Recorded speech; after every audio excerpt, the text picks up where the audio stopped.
Hello दोस्तों, तो स्वागत है आपका एक ऐसे मंच पर जहां पर शिक्षा सिर्फ किताबों तक ही सीमित नहीं है, बल्कि ये आपकी सोच को एक नया आकार देती है। तो ये है चैन पॉइंट। अगर आपको उड़ने का शौक है तो पढ़ाई को अपनी पंख बना लीजिए। तो जैसा कि आप जानते हैं, इस चैनल पर हम basic to advance English grammar सीख रहे हैं। और कल हमने सीखा था कि इंग्लिश क्या है, लैंग्वेज क्या होती है और ग्रामर क्या होता है। और आज हम सीखने वाले हैं जो चीजें हमें सीखना है बेसिक टू एडवांस। पहले हम उसका सिलेबस डिस्कस कर लेते हैं कि आखिर हम बेसिक टू एडवांस में क्या क्या सीखने वाले हैं, इस चैनल पर आपको क्या क्या मिलने वाला है। आइए देखते हैं। तो सबसे पहले हम सीखेंगे भाई लेटर। क्या सीखेंगे? लेटर। फिर हम सीखेंगे अल्फाबेट। क्या सीखेंगे? अल्फाबेट। फिर हम सीखेंगे वर्ड। फिर हम सीखेंगे भाई सेंटेंस। फिर sentence, sentence and its parts. Sentence and its parts. इसके बाद हम सीखेंगे भाई sentence and its types. Sentence and its types. इसके बाद हम पार्ट्स ऑफ स्पीच को डिस्कस करेंगे। Parts of speech, parts of speech को डिस्कस करेंगे। पार्ट ऑफ स्पीच मीन्स इसमें हम सीखेंगे क्या क्या। हम सीखेंगे नाउन। क्या सीखेंगे भैया? नाउन। हम सीखेंगे प्रोनाउन। क्या सीखेंगे? प्रोनाउन। हम सीखेंगे verb. Verb, adjective, adjective, adverb. हम सीखेंगे प्रीपोजिशन। सीखेंगे भाई कंजक्शन, इंटरजेक्शन,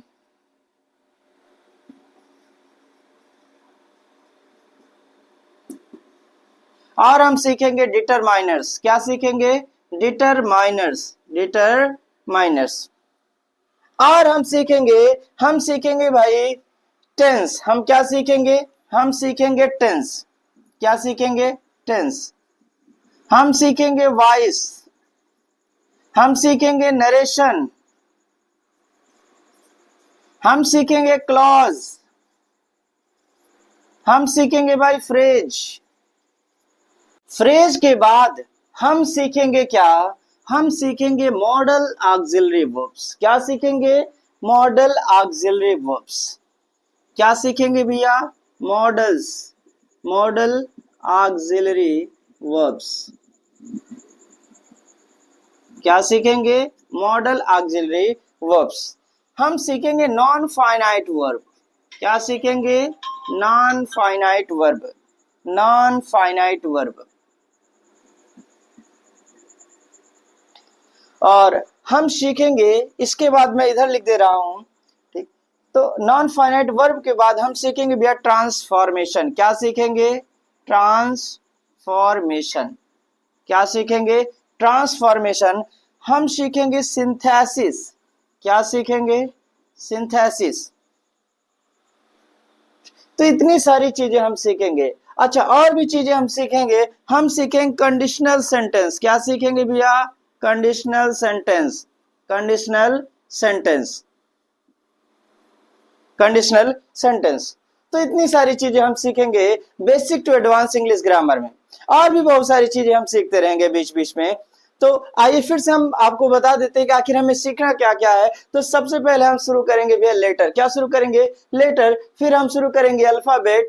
हम समझेंगे वर्ड। हम समझेंगे sentence and its parts and sentence and its types. Parts और टाइप्स दोनों में डिफरेंस होता है। जब हम डिस्कस करेंगे सेंटेंस को तो वहां पे हम आपको बताएंगे, ठीक। हम सीखेंगे parts of speech. Parts of speech में हम क्या सीखने वाले हैं? Noun, pronoun, verb, adjective, adverb, preposition, conjunction, interjection और डिटरमाइनर। इतनी सारी चीजें हम सीखने वाले हैं। फिर हम सीखेंगे टेंस। हम सीखेंगे वॉइस। हम सीखेंगे narration, clause, phrase, model auxiliary verbs, non finite verbs, transformation, synthesis और कंडीशनल सेंटेंस सीखेंगे। तो इतनी सारी चीजें हम सीखने वाले हैं। तो आज हम जो शुरू करने वाले हैं सबसे पहले वो हम शुरू करेंगे लेटर, कि आखिर ये लेटर क्या होता है। आइए हम सीखते हैं।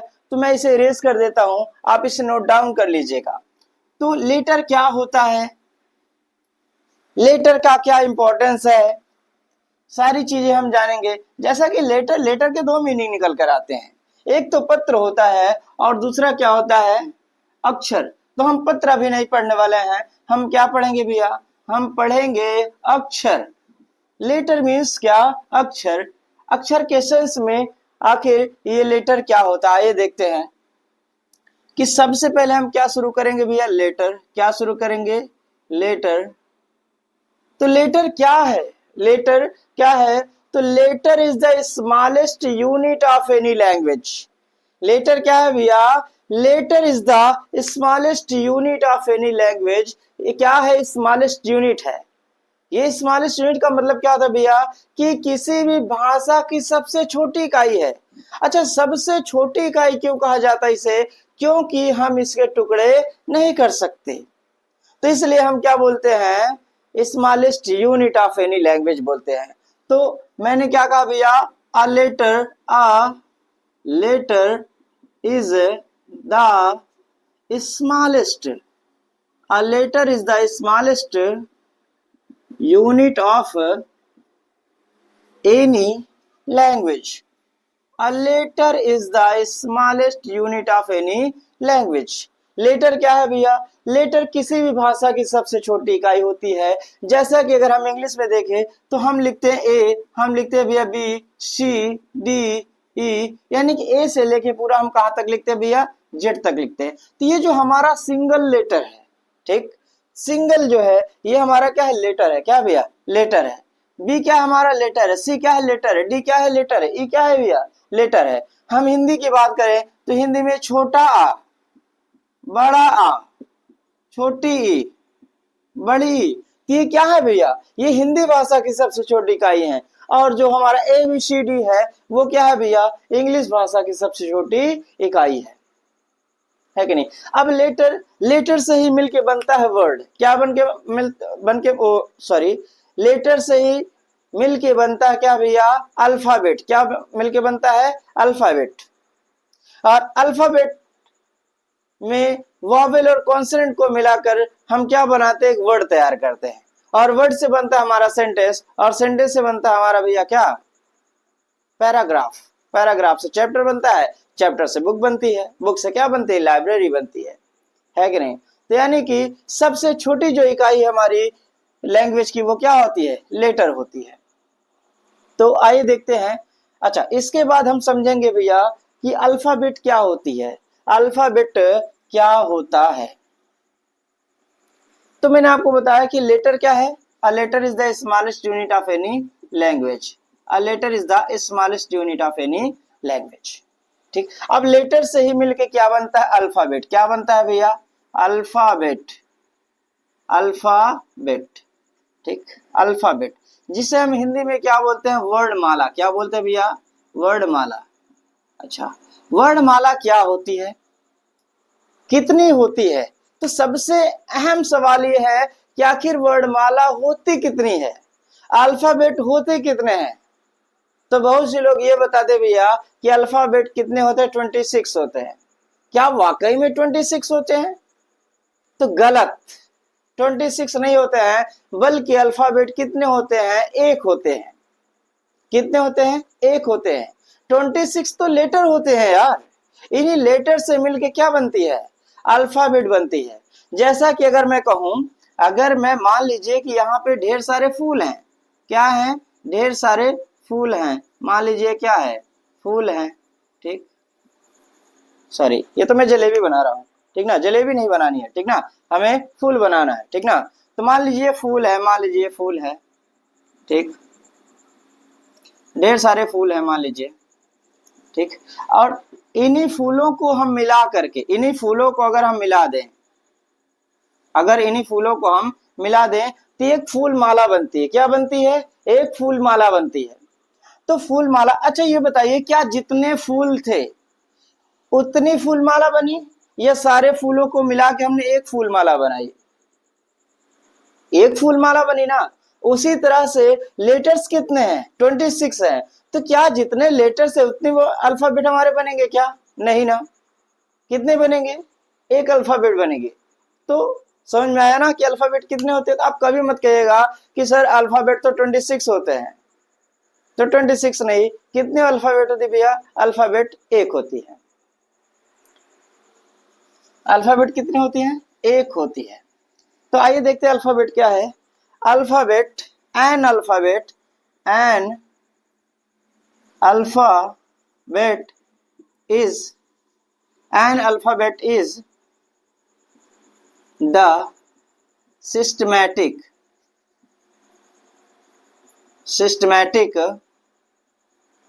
order of letters, systematic order of letters in any language। ठीक, alphabets is the systematic order of letters in any language, यानी किसी भी भाषा में लेटर्स का जो क्रम होता है, कैसा क्रम? सिस्टमैटिक। वही क्या कहलाता है? अल्फाबेट कहलाता है। क्या कहलाता है? अल्फाबेट कहलाता है।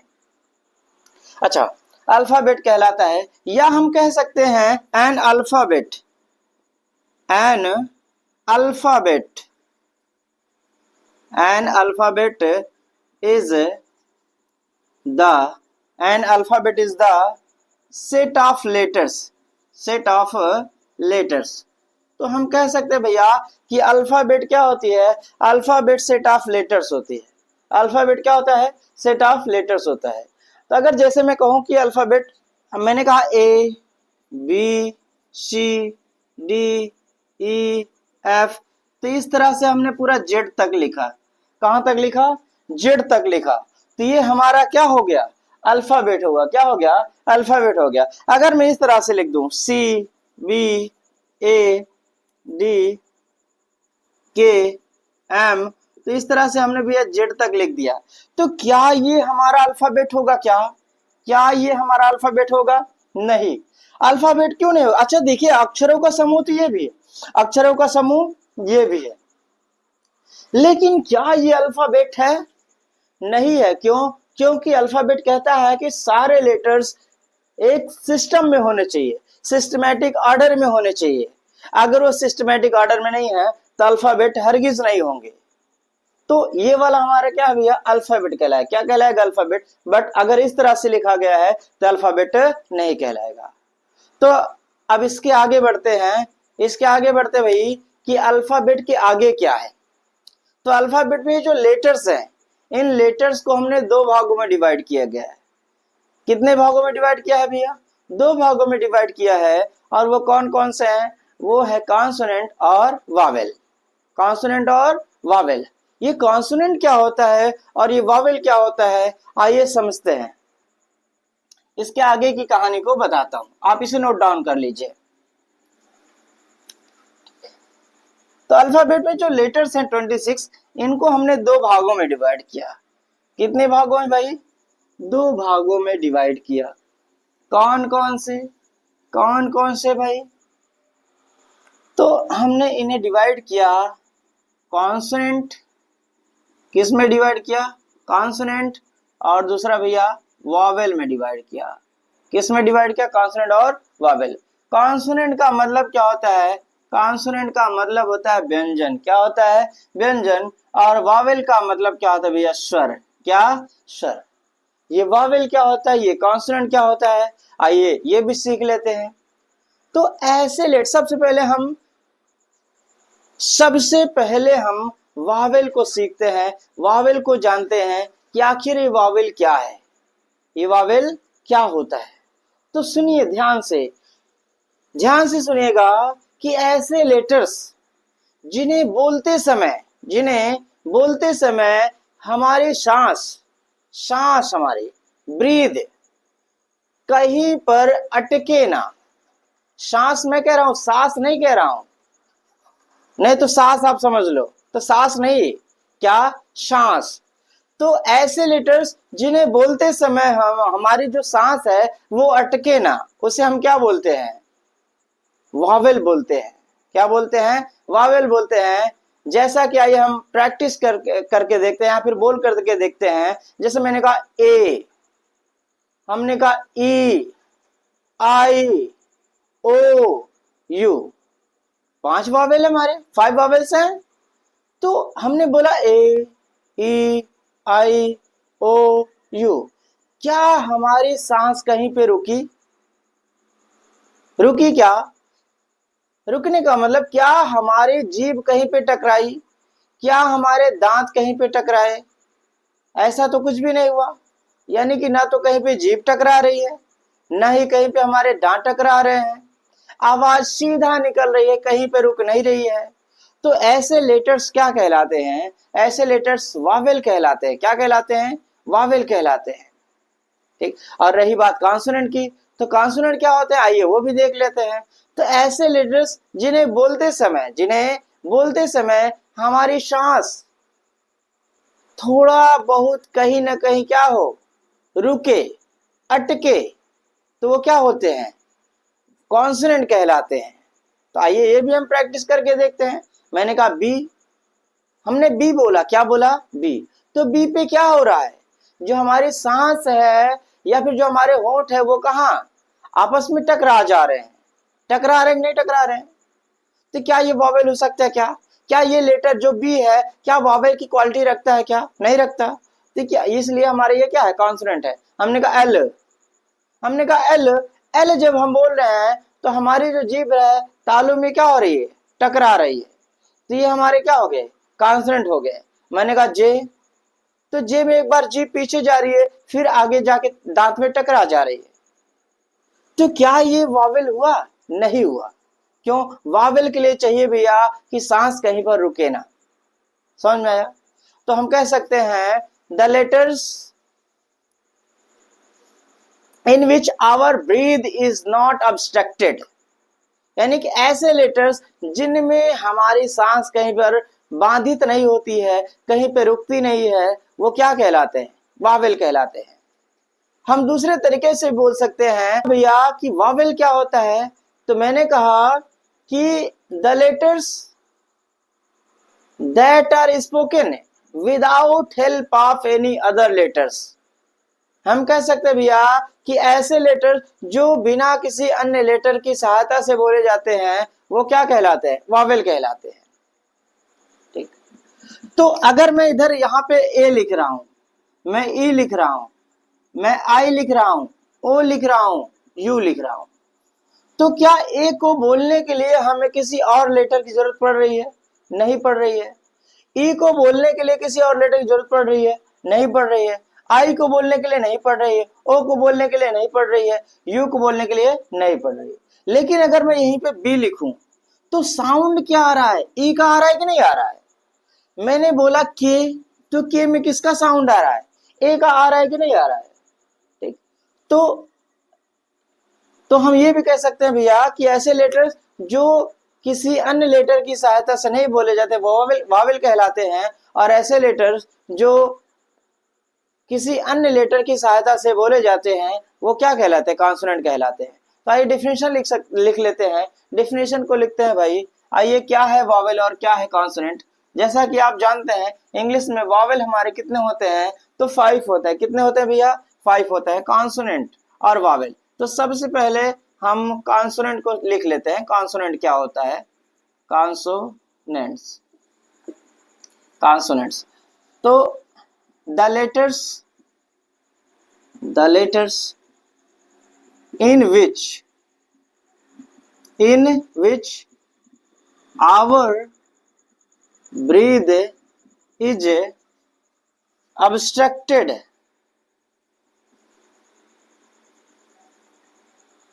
the letters in which our breath is obstructed, ऐसे लेटर्स जिनमें हमारी सांस क्या होती है? अटकती है।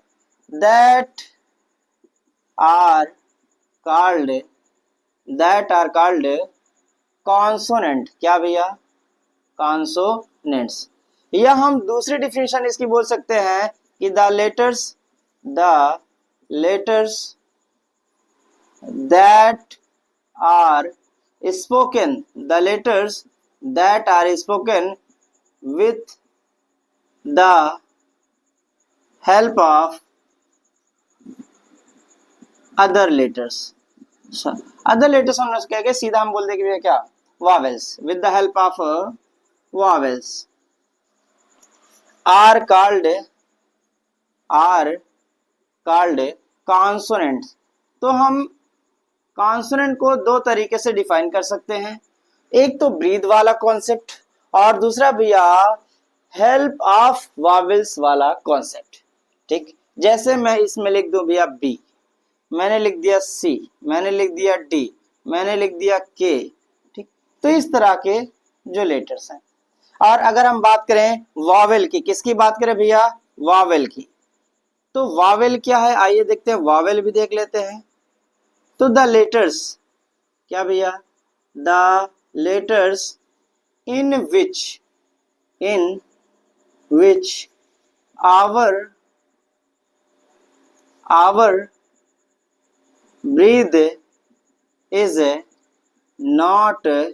our breath is not obstructed.